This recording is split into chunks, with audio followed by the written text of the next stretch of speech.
उत्तर प्रदेश में एक और एक्सप्रेसवे की सौगात मिलने के साथ ही यूपी देश का पहला राज्य बना है जहां हाईवे पर 3 एयर स्ट्रिप है। ऐसा एयर स्ट्रिप जहां आपात स्थिति में भारतीय वायुसेना के फाइटर प्लेन को भी उतारा जा सकता है।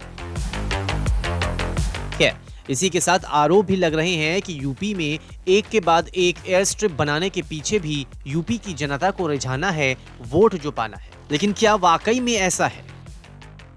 इन 3 हाईवेज के निर्माण से एक बहुत ही अहम स्ट्रेटेजिक विक्ट्री हमारे देश के लिए होगी, और वो ये है कि हम चाइना और पाकिस्तान के साथ अगर कभी कोई युद्ध हुआ तो उसमें हमारे पास बहुत बड़ी ऑपरेशनल फ्लेक्सिबिलिटी होगी। और ये ऑपरेशनल फ्लेक्सिबिलिटी होगी कि अगर हम एक जगह से हवाई पट्टी से उड़ते हैं तो अगर वहां से रेंज कम है हमारे पास लेकिन टारगेट थोड़ा दूर है, तो हम उस टारगेट को डिस्ट्रॉय करके ऐसी आपातकालीन हवाई पट्टी पे लैंड कर सकते हैं।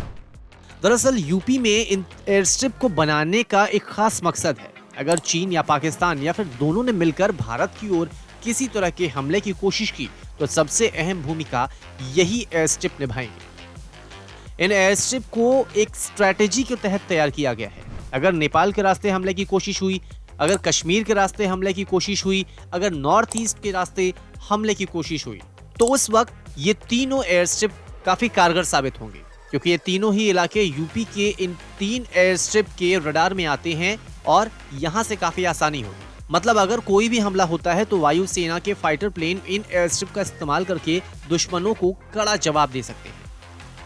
अगर दुश्मन अपने सरफेस टू सरफेस मिसाइल्स जो कि चीन और पाकिस्तान के पास बहुत बड़े नंबर में है, अगर वो इस्तेमाल करता है हमारे हवाई पट्टी पे और हमारे जहाज पाकिस्तान या चीन के इलाके में बॉम्बार्डमेंट करने गए हैं या अटैक करने गए हैं, तो वापस आते टाइम उनके पास कम से कम ये आपातकालीन हवाई पट्टी होगी जहां पे वो लैंड कर सकते हैं। तीसरा, ये हमको फ्लेक्सिबिलिटी दे सकता है कि अगर हमें चीन की ओर अटैक करना है कि या पाकिस्तान की ओर अटैक करना है तो वो फ्लेक्सिबिलिटी का भी हम इस्तेमाल कर सकते हैं।